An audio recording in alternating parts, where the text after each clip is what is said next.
തിരുവനന്തപുരം നെടുമങ്ങാട് 19കാരൻ ഷോക്കേറ്റ് മരിച്ചു. പനയമുട്ടം സ്വദേശി അക്ഷയാണ് മരിച്ചത്. കാറ്ററിംഗിന് ജോലി കഴിഞ്ഞ് തിരികെ സ്കൂട്ടറിൽ വരുമ്പോഴായിരുന്നു അപകടം ഉണ്ടായത്.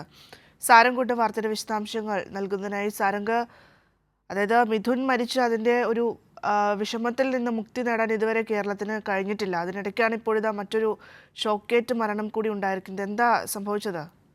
ഭദ്ര, ഇന്ന് പുലർച്ചെ 2 മണിയോടെയായിരുന്നു ഈ അപകടം. നെടുമങ്ങാട് പനയമൂട് ആയിരുന്നു ഇത്തരത്തിലൊരു അപകടം ഉണ്ടാകുന്നത്. അതായത് കേറ്ററിംഗ് കഴിഞ്ഞു വരുന്ന യുവാക്കളാണ് ഇത്തരത്തിൽ അപകടത്തിൽപ്പെട്ടത്.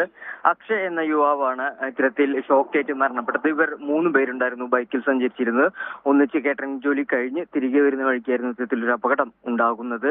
ഈ പോസ്റ്റ് ഇത്തരത്തിൽ റോഡിലേക്ക് മറിഞ്ഞു കിടക്കുന്നുണ്ടായിരുന്നു. ഇത് 3 പേരുടെയും ശ്രദ്ധയിൽപ്പെട്ടില്ല. അതുകൊണ്ട് തന്നെ വരുന്ന വഴിയിൽ ഇത്തരത്തിൽ വാഹനം മറയുകയാണ് ഉണ്ടായത്. അതേസമയം ഈ 2 പേർ, പുറകിലിരുന്ന 2 പേർ കൃത്യസമയത്ത് ചാടി രക്ഷപ്പെട്ടതുകൊണ്ട് മറ്റ് അപകടങ്ങൾ ഇവർക്കുണ്ടായില്ല. പക്ഷെ വണ്ടി ഓടിച്ചിരുന്ന അക്ഷയ്ക്ക് ഇതേ സമയം ചാടി രക്ഷപ്പെടാനായിട്ട് കഴിഞ്ഞില്ല. അതുകൊണ്ട് തന്നെ ആ സമയത്ത് തന്നെ അക്ഷയ്ക്ക് ഷോക്ക് ഏൽക്കുകയായിരുന്നു. തൊട്ടടുത്തുള്ള ഒരു പ്രാഥമിക കേന്ദ്രത്തിൽ ഏതാണ്ട് പുലർച്ചയ്ക്ക് ശേഷം ഇത്തരത്തിൽ തൊട്ടടുത്തുള്ള ഒരു പ്രാഥമിക കേന്ദ്രത്തിൽ എത്തിച്ചെങ്കിലും ജീവൻ രക്ഷിക്കാനായിട്ട് സാധിച്ചില്ല.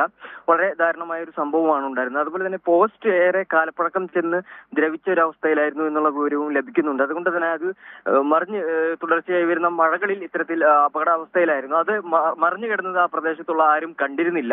അതിനുശേഷമാണ് ഇത്തരത്തിൽ കാറ്ററിംഗ് ജോലി കഴിഞ്ഞ് ഏറെ വൈകി കഴിഞ്ഞാണ് ഇവർ 3 പേരും ഈ വീട്ടിലേക്ക് മടങ്ങുന്ന വഴിക്കാണ് ഇത്തരത്തിലൊരു അപകടം ഉണ്ടാകുന്നത്. 2 പേർക്കും പുറകിൽ നിന്ന് 2 പേർക്കും കാര്യമായ പരിക്കുകളില്ലാതെ 2 പേരും രക്ഷപ്പെട്ടു. അതേസമയം ഈ പോസ്റ്റിന് മുകളിലേക്ക് ബൈക്കുമായി മറിഞ്ഞു വീണ അക്ഷയാണ് ഇത്തരത്തിൽ ഷോക്കേറ്റ് മരിച്ചത്.